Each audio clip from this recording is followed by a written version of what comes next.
ಆತ್ಮೀಯ ವಿದ್ಯಾರ್ಥಿಗಳೇ, ಇಂದು ಗಾಯತ್ರಿ ಶಾಲೆಯಲ್ಲಿ 10ನೇ ತರಗತಿಗೆ ರಸಪ್ರಶ್ನೆ ಕಾರ್ಯಕ್ರಮವನ್ನು ಹಮ್ಮಿಕೊಂಡಿದ್ದೇವೆ. ಮೊದಲಿಗೆ ನಮ್ಮ ವಿದ್ಯಾರ್ಥಿಗಳ ಪರಿಚಯ. ನನ್ನ ಹೆಸರು ತ್ರಿಷಾ ಪಾಟೀಲ್. ನಾನು 10ನೇ ತರಗತಿಯಲ್ಲಿ ವಿದ್ಯಾಭ್ಯಾಸ ಮಾಡುತ್ತಿದ್ದೇನೆ. ನನ್ನ ಹೆಸರು ನಿಖಿತಾ. ನಾನು 10ನೇ ತರಗತಿಯಲ್ಲಿ ವಿದ್ಯಾಭ್ಯಾಸವನ್ನು ಮಾಡುತ್ತಿದ್ದೇನೆ. ನನ್ನ ಹೆಸರು ಹಿಮಬಿಂದು. ನಾನು 10ನೇ ತರಗತಿಯಲ್ಲಿ ಓದುತ್ತಿದ್ದೇನೆ. ರಸಪ್ರಶ್ನೆ ಕಾರ್ಯಕ್ರಮದಲ್ಲಿ ಕನ್ನಡ ವಿಷಯ ಆಧಾರಿತ 2 ಅಧ್ಯಾಯಗಳನ್ನು ತೆಗೆದುಕೊಂಡಿದ್ದೇವೆ. 2 ಅಧ್ಯಾಯಗಳಿಗೆ ಸಂಬಂಧಿಸಿದಂತೆ ಹಲವಾರು ರಸಪ್ರಶ್ನೆಗಳನ್ನು ನಾವು ತಯಾರಿ ಮಾಡಿಕೊಂಡಿದ್ದೇವೆ. ಇದು ಬಹು ಆಯ್ಕೆ ಪ್ರಶ್ನೆ ಆಗಿರೋದರಿಂದ ಮೊದಲನೇದಾಗಿ ತ್ರಿಷಾ ಪಾಟೀಲ್ ಅವರಿಗೆ ಮೊದಲನೇ ಪ್ರಶ್ನೆ. ರಾಹಿಲನು ತುರ್ತು ಪರಿಸ್ಥಿತಿಯ ನಿರ್ವಹಣೆಗೆ ಭದ್ರವಾಗಿ ಹಿಡಿದುಕೊಂಡಿದ್ದು ಏನು? ಮೊದಲನೇ ಆಪ್ಷನ್ ಎ ಬಂದೂಕು, ಬಿ ಔಷಧಿ ಮತ್ತು ಚಿಕಿತ್ಸಾ ಪೆಟ್ಟಿಗೆ, ಸಿ ದೂರದರ್ಶನ, ಡಿ ಮದ್ದು ಮತ್ತು ಗುಂಡು. ಆಪ್ಷನ್ ಬಿ ಔಷಧಿ ಮತ್ತು ಚಿಕಿತ್ಸೆ ಪೆಟ್ಟಿಗೆ.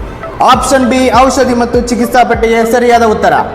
ಸೊ ಎರಡನೇ ಪ್ರಶ್ನೆ, ಎರಡನೇ ಅಭ್ಯರ್ಥಿಗೆ. ಸೊ ನಿಖಿತಾ ಅವರಿಗೆ ಮೊದಲನೇ ಪ್ರಶ್ನೆ. ಯುದ್ಧ ಕಾಲದಲ್ಲಿ ಗಡಿ ಪ್ರದೇಶದಲ್ಲಿ ಪಾಲಿಸುತ್ತಿದ್ದ ನಿಯಮ. ಮೊದಲನೇ ಆಪ್ಷನ್ ಎ ನಾಕೌಟ್ ನಿಯಮ, ಬಿ ನ್ಯೂಟನ್ ನಿಯಮ, ಸಿ ಬ್ಲಾಕ್ಔಟ್ ನಿಯಮ, ಡಿ ಲಾಕ್ಡೌನ್ ನಿಯಮ. ಸಿ ಸರ್, ಬ್ಲ್ಯಾಕ್ಔಟ್ ನಿಯಮ. ವೆರಿ ಗುಡ್, ಸರಿಯಾದ ಉತ್ತರ. ಸೊ ಹಿಮಬಿಂದು ಅವರಿಗೆ ಮೊದಲನೇ ಪ್ರಶ್ನೆ. ಯುದ್ಧದ ಬಗ್ಗೆ ಮುದುಕಿಯ ಗುಣಗಾಟ. ಎ ರಕ್ತ ಕ್ರಾಂತಿ ಮಾಡುವುದು, ಬಿ ಅಪಾರ ನಷ್ಟ ಮಾಡುವುದು, ಸಿ ದೇಹ ಮತ್ತು ಮನಸ್ಸಿಗೆ ಗಾಯ ಮಾಡುವುದು, ಡಿ ಜೀವಹಾನಿ ಮಾಡುವುದು. ಆಪ್ಷನ್ ಸಿ ದೇಹ ಮತ್ತು ಮನಸ್ಸಿಗೆ ಗಾಯ ಮಾಡುವುದು. ಸರಿಯಾದ ಉತ್ತರ. ಆಪ್ಷನ್ ಸಿ ದೇಹ ಮತ್ತು ಮನಸ್ಸಿಗೆ ಗಾಯ ಮಾಡುವುದು ಸರಿಯಾದ ಉತ್ತರ. ಸೊ ಎರಡನೇ ಪ್ರಶ್ನೆ ತ್ರಿಷಾ ಪಾಟೀಲ್ ಅವರಿಗೆ. ಎರಡನೇ ಪ್ರಶ್ನೆ ತ್ರಿಷಾ ಪಾಟೀಲ್ ಅವರಿಗೆ. ಮುದುಕಿಯ ಸೊಸೆ ಇದರಿಂದ ನರಳುತ್ತಿದ್ದಳು. ಆಪ್ಷನ್ ಎ ಭಯದಿಂದ, ಆಪ್ಷನ್ ಬಿ ಹಸಿವಿನಿಂದ, ಆಪ್ಷನ್ ಸಿ ಹೆರಿಗೆ ನೋವಿನಿಂದ, ಆಪ್ಷನ್ ಡಿ ಬಾಯಾರಿಕೆಯಿಂದ. ಆಪ್ಷನ್ ಸಿ ಹೆರಿಗೆಯ ನೋವಿನಿಂದ. ಸರಿಯಾದ ಉತ್ತರ ಆಪ್ಷನ್ ಸಿ ಹೆರಿಗೆಯ ನೋವಿನಿಂದ. ಸೊ ನಿಖಿತಾ ಅವರಿಗೆ ಎರಡನೇ ಪ್ರಶ್ನೆ. ಯುದ್ಧದ ಬಗ್ಗೆ ರಾಹಿಲನು ನುಡಿದ ಗಂಭೀರವಾದ ಮಾತು ಇದಾಗಿದೆ. ನಾನು ಯುದ್ಧ ಮಾಡುವ ಮೂರ್ಖರ ಕಡೆಯವನಲ್ಲ, ಸಂಕಷ್ಟಕ್ಕೀಡಾದ ಮನುಷ್ಯರ ಕಡೆಯವನು. ಆಪ್ಷನ್ ಬಿ ನಾನು ಶತ್ರು ದೇಶವನ್ನು ನಾಶ ಮಾಡುವವನು. ಆಪ್ಷನ್ ಸಿ ನಾನು ನಮ್ಮ ದೇಶದ ಗೆಲುವನ್ನು ಬಯಸುವ ಮನುಷ್ಯರ ಕಡೆಯವನು. ಆಪ್ಷನ್ ಡಿ ನಾನು ನಮ್ಮ ಧರ್ಮ ಗೆಲುವನ್ನು ಬಯಸುವ ಮನುಷ್ಯರ ಕಡೆಯವನು. ಆಪ್ಷನ್ ಎ ಸರ್, ನಾನು ಯುದ್ಧ ಮಾಡುವ ಮೂರ್ಖರ ಕಡೆಯವನಲ್ಲ, ಸಂಕಷ್ಟಕ್ಕೀಡಾದ ಮನುಷ್ಯರ ಕಡೆಯವನು. ಸರಿಯಾದ ಉತ್ತರ ಆಪ್ಷನ್ ಎ ನಾನು ಯುದ್ಧ ಮಾಡುವ ಮೂರ್ಖರ ಕಡೆಯವನಲ್ಲ, ಸಂಕಷ್ಟಕ್ಕೀಡಾದ ಮನುಷ್ಯರ ಕಡೆಯವನು. ಸರಿಯಾದ ಉತ್ತರ ನಿಖಿತಾ ಅವರಿಗೆ. ನೆಕ್ಸ್ಟ್ ಮುಂದಿನ ಎರಡನೇ ಪ್ರಶ್ನೆ ಹಿಮಬಿಂದು ಅವರಿಗೆ.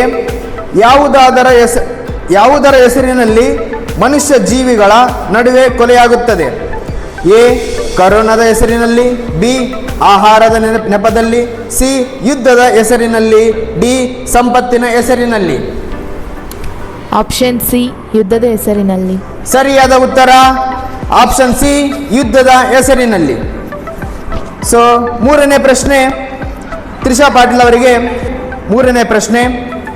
ಮನೆಯಲ್ಲೊಂದು ಪುಟ್ಟ ಮಗುವಿನ ಅಳು ಕೇಳಲು ನನ್ನ ಮಗನು ತುದಿಗಾಲಿನಲ್ಲಿ ನಿಂತು ಕಾಯುತ್ತಿದ್ದನು ಎಂದು ನೋವಿನಿಂದ ಹೇಳಿದ್ದು.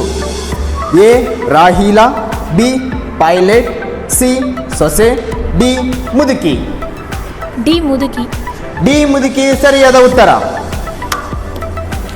ಸೊ ಮುಂದಿನ ಪ್ರಶ್ನೆ ನಿಖಿತಾ ಅವರಿಗೆ. ನಿಖಿತಾ ಅವರೇ, ನಿಮ್ಮ ಪ್ರಶ್ನೆ ಹೀಗಿದೆ. ರಾಹಿಲನ ದೇಹದಲ್ಲಿ ಹೊಸ ರಕ್ತ ಸಂಚಾರವಾದಂತಾಯಿತು ಏಕೆಂದರೆ ಎ ರಕ್ಷಿಸಲು ಬಂದವರನ್ನು ಕಂಡು, ಬಿ ಹತ್ತಿರದಲ್ಲಿ ತೀರವನ್ನು ಕಂಡು, ಸಿ ಬೋಟನ್ನು ಕಂಡು, ಡಿ ಸೈನಿಕರನ್ನು ಕಂಡು. ಆಪ್ಷನ್ ಬಿ ಹತ್ತಿರದಲ್ಲಿ ತೀರವನ್ನು ಕಂಡು. ಸರಿಯಾದ ಉತ್ತರ ಆಪ್ಷನ್ ಬಿ ಹತ್ತಿರದಲ್ಲಿ ತೀರವನ್ನು ಕಂಡು. ಹಿಮಬಿಂದು ಅವರೇ, ನಿಮ್ಮ ಪ್ರಶ್ನೆ ಹೀಗಿದೆ. ಮಳೆಯ ಶಬ್ದವನ್ನು ಭೇದಿಸಿ ರಾಹಿಲನ ಕಿವಿಯೊಳಗೆ ನುಗ್ಗಿ ಬಂದ ಶಬ್ದ. ಗುಡುಗಿನ ಶಬ್ದ, ಮಳೆಯ ಅರ್ಥನಾದ, ಸಿ ಗಲಾಟೆಯ ಶಬ್ದ, ಡಿ ಮಾತನಾಡುವ ಶಬ್ದ. ಆಪ್ಷನ್ ಬಿ ಮಹಿಳೆಯ ಆರ್ತನಾದ.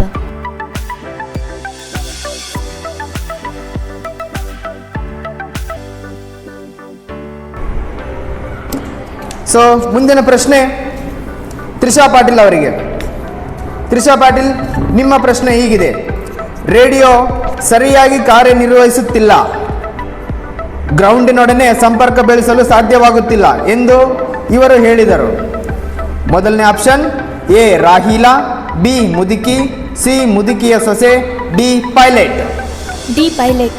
ಡಿ ಪೈಲಟ್ ಸರಿಯಾದ ಉತ್ತರ. ನಿಖಿತಾ ಅವರೇ, ನಿಮ್ಮ ಮುಂದಿನ ಪ್ರಶ್ನೆ: ನಾನಾಕೆಯನ್ನು ಪರೀಕ್ಷಿಸುವೆ, ನೀವು ಬಿಸಿ ನೀರು ಸಿದ್ಧಪಡಿಸಿ. ಈ ಮಾತನ್ನು ರಾಹೀಲನು ಇವರಿಗೆ ಹೇಳಿದ್ದು: ಎ ಸೈನಿಕರಿಗೆ, ಬಿ ಮುದುಕಿಗೆ, ಸಿ ಮುದುಕಿಯ ಸೊಸೆಗೆ, ಡಿ ಪೈಲಟ್ಗೆ. ಬಿ ಮುದುಕಿಗೆ ಸರ್. ಬಿ ಮುದುಕಿಗೆ ಸರಿಯಾದ ಉತ್ತರ.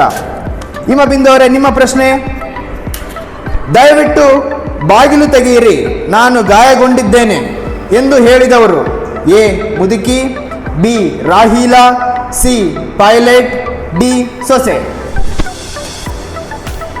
ಬಿ ರಾಹೀಲಾ. ಬಿ ರಾಹೀಲಾ ಸರಿಯಾದ ಉತ್ತರ.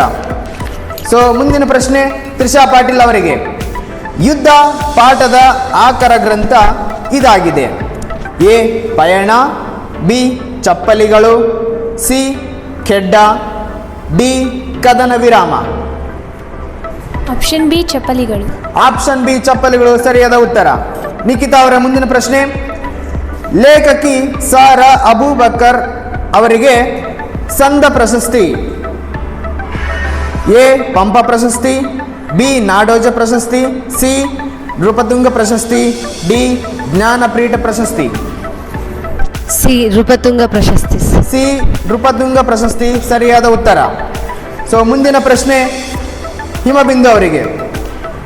ಶಬರಿ ಗೀತ ನಾಟಕದ ಕರ್ತೃ: A Kuvempu, B Sara Abubakar, C Durgasimha, D Putina. D Putina sir. D Putina ಸರಿಯಾದ ಉತ್ತರ. ಓಕೆ ವೀಕ್ಷಕರೇ, ಇಂದಿನ ಸಂಚಿಕೆಯಲ್ಲಿ ನಮ್ಮ ವಿದ್ಯಾರ್ಥಿಗಳು ಅದ್ಭುತವಾಗಿ ಉತ್ತರಗಳನ್ನು ನೀಡಿದ್ದಾರೆ. ಮುಂದಿನ ಸಂಚಿಕೆಯಲ್ಲಿ ಸಿಗೋಣ.